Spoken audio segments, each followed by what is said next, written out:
I get a lot of can't stand you. Can't stand ya. Which is always fun. That's beautiful. I get a lot of I was in the pool. Sure. I was in the pool! I get a lot of the jerk store called. Well, the jerk store called. They're running out of you.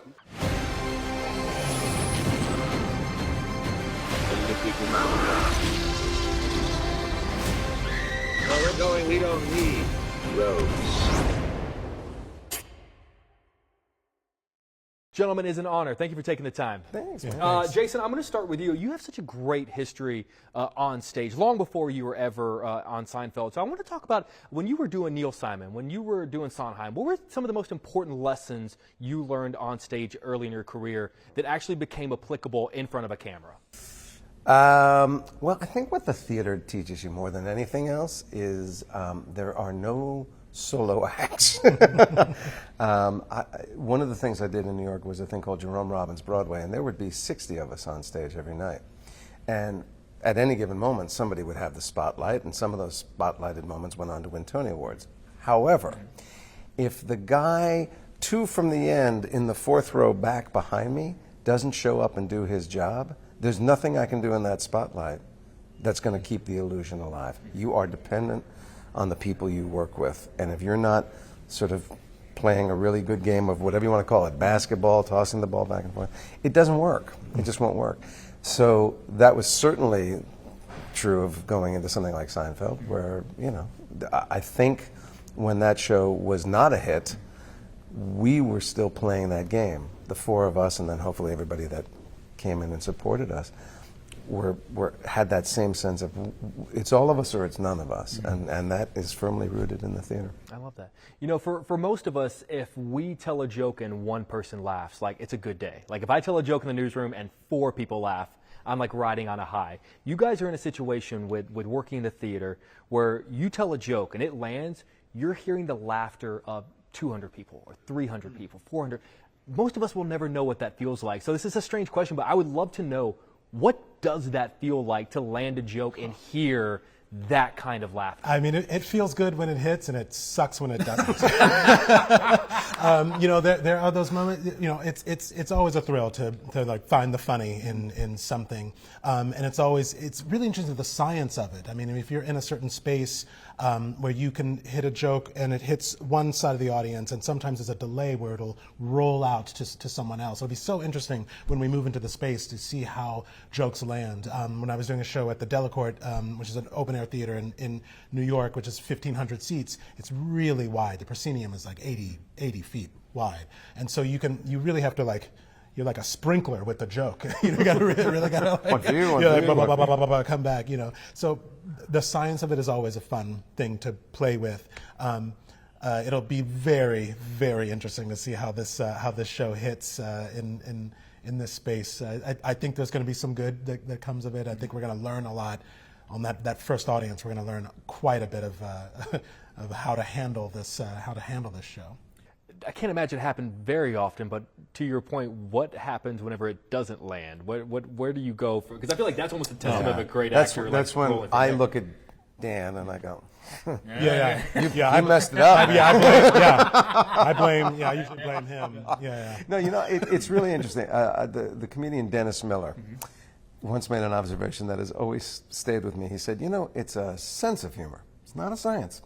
It's a vague sensibility that this might be amusing, and everybody has a different sense of it. So Dan is right. When you know, when you do it and it comes back, you go, oh, check. Okay. Yeah. And when you don't, we guessed right. When you don't, you call your therapist. You bet. I want to talk about being in Chicago. Obviously, you have a great history of being here in our city, and you're making your Chicago debut. What's the most important lesson about this city, this audience, the people here that you would pass on to Jason? Oh, I mean, well, Jason. Well, I think what's phenomenal about the audiences here is that they are hungry for a wide range of different types of theater, styles of theater, genres. So being both on the stage in Chicago, but also seeing a handful of shows here, it's always a thrill to see the audience is really. They really like drink up performances, and they really catapult shows to other places. A lot of shows start here and then move on to New York, LA, tours globally. So they really are like the tastemakers of a lot of new works, especially new works. So that's a thrill. I mean, they really will give their opinion and make it clear what works and what doesn't work, and that's a lot of fun. Also, this is a great town, so we've been eating, we've been going. Be careful with that. Yeah, That's yeah. dangerous. God almighty. I'm trying to go the other way. Yeah, you're gonna have to have a second costume fitting in about like 2 weeks. Worth it though. Worth it. This might be a stupid comparison, but I feel like sometimes people forget that Seinfeld was in front of a live studio audience.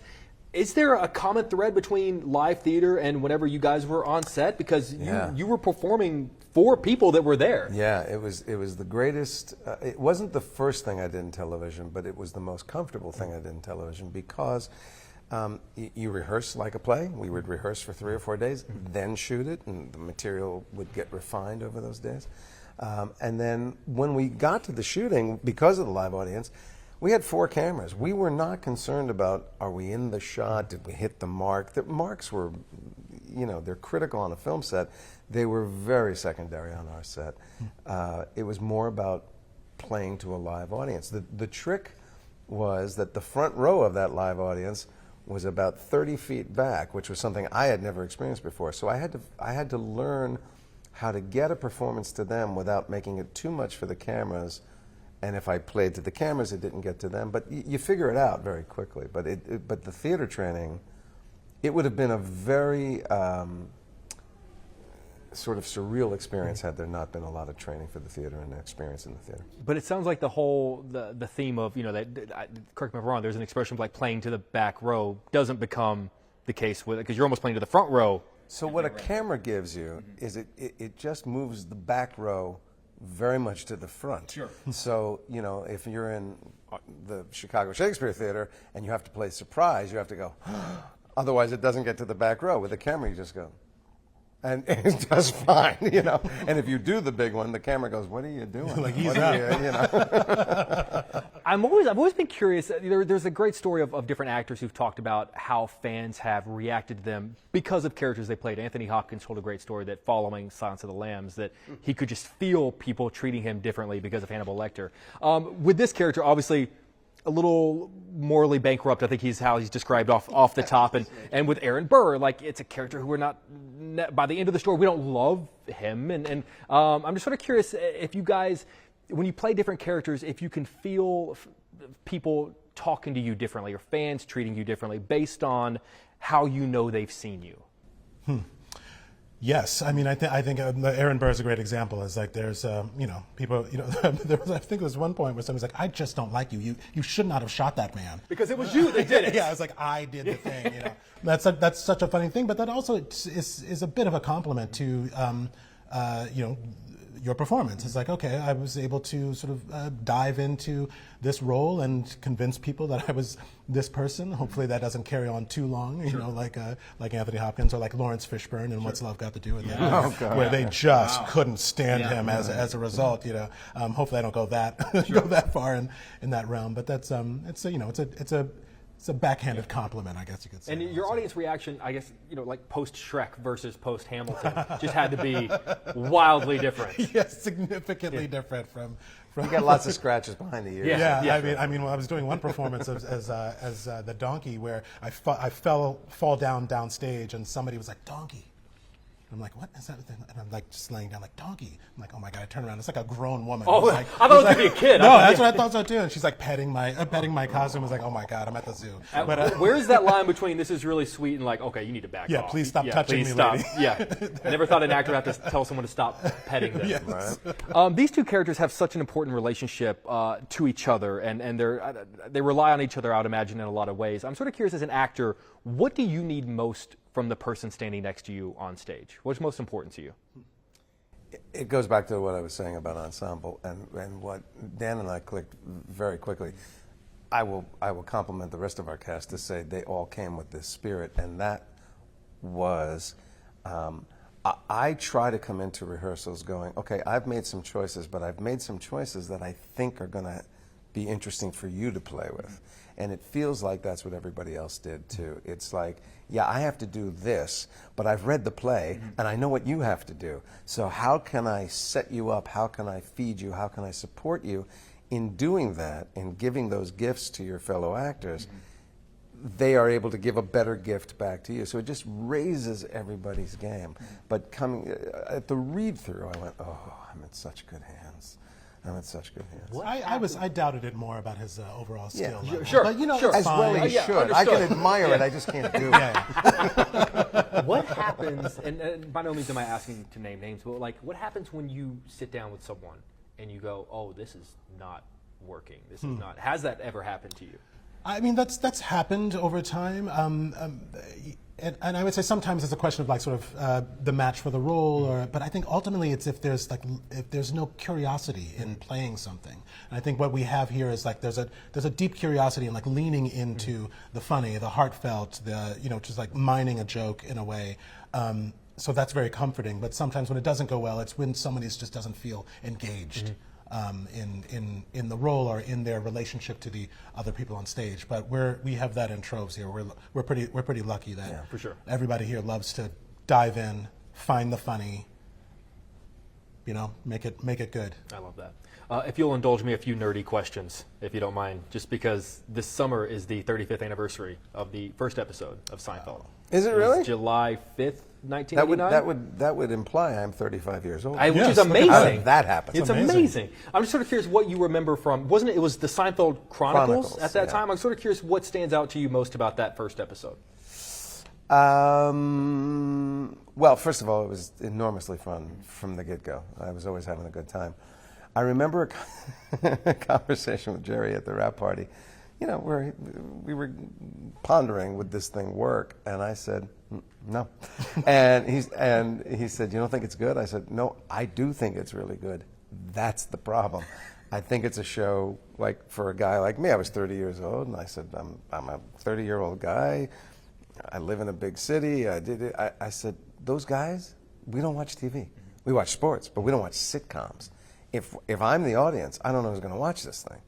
And that was actually very true initially. But what I didn't know, what I was not savvy enough to understand, is that advertisers couldn't get that audience. And so they were really interested. Even when the audience was incredibly small, advertisers were still willing to back the show to try and get to that audience. So it grew from there. What I could not have anticipated was that our show would begin to transcend that audience and become interesting to all kinds of people. That was a journey I couldn't have imagined. I always love the story of the initial, I think was it the test audience didn't love it. Worst test results in the history of NBC comedy. I feel like let that be a lesson to you. Yeah.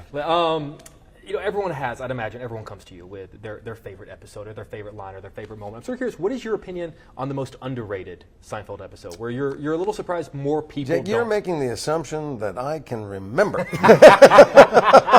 I probably only remember 30 of them into Sure. any sort of detail. You did a few more than that. Yeah, we did 180, and most of them, I don't watch the show, so we did them a long time ago, and they're like, You should, it's really great. I hear it's very you should fun. check it out. Yeah, Check it it's out. very fun. I don't, at this point, because it's incessantly on, I don't think there is an underrated episode. I tend to feel a little more affectionate towards the finale than the average person watching it, but I acknowledge that it was because Larry David found a way to bring back all the people that had really been integral to our success, so we all got to celebrate it together, and I was very taken with that. Whether or not it was a good story episode, Did you watch the Curb finale by any chance? not yet, but Okay, I know I will not- everything yeah, about I would it. say, I yeah, know 'cause- what yeah, they're I'm doing. sorry. I get it. Yeah, I know. I'm Everybody sorry. said, "Oh, did you hear he's imitating?" Okay, thanks. I interviewed Julia Roberts about 6 months ago, and she was telling me about the lines that people scream at her from across the street, and a majority of the lines she told me are Pretty Woman lines. How often do you get, is anyone a marine biologist? There's a beached whale. She's dying. Is anyone here a marine biologist? I don't get much of that. I get a lot of "can't stand you." He purposely mispronounced my name. Instead of saying Costanza, he'd say can't stand ya. Which is always fun. That's beautiful. I get a lot of "I was in the pool." Sure. I was in the I get a lot of the jerk store called. Well, the jerk store called. They're running out of you. I get the ones that have a little more bite. They're all pipes. Yeah. Yes. You guys have both worked in television, been able to play characters and flesh them out over multiple episodes, get to know them more so than you do when you have a finite amount of time, sometimes in a play or in a movie. Thinking about these two characters you're playing on this stage, if you could play them over multiple episodes, multiple seasons, multiple years, what are aspects of your character that you'd love to explore in the way that you got to with your TV characters? I mean, I think, well, depending on what channel the show would be on, I think I would explore Father Michael's past. But I can't talk about it anymore. So you're saying HBO and NBC are two completely different paths. No, you know what's interesting? It's sort of like one of the simple ways of describing the relationship of the two characters is it's a man with faith but no ethics meets a man with ethics and no faith. Yeah. And the exploration of how they sort of complete each other would be very interesting. But here's a little bit of trivia. Rob Yulin, our author, actually wrote this as a television pilot first. And it has grown into this play. And I said to him just the other day, now that I'm, got to know Dan, I went, if you wanted to, you guys have to. Yeah. I could be interested in that. You have to. I'm up for it. Oh, I'm got to recast this guy. But, but yeah. No, I'm saying I'll direct the pilot. That's it. I'll cut you loose on this. This is all about a man who finds judgment in the next part of life. How do you think George would do when it's time for him to be judged, and he's got to be judged for what he's done in life? What do you think they're going to say to him? Well, there's probably very little serenity now, I would imagine. I'm the worst person to ask about this. George became very, very, very based on my observations about Larry David. And while we were doing it, Larry and I never spoke about that. He knew that I knew that he knew that I knew, but it was just a very nascent thing. And I adore Larry. Mm-hmm. So I tend to see the heart of Larry, and I tend to see the heart of George, and so I think he would do very well based on his heart. If our play is right and actions are what decide, he's in big trouble. Let's go with the heart. Yeah. I just do the heart.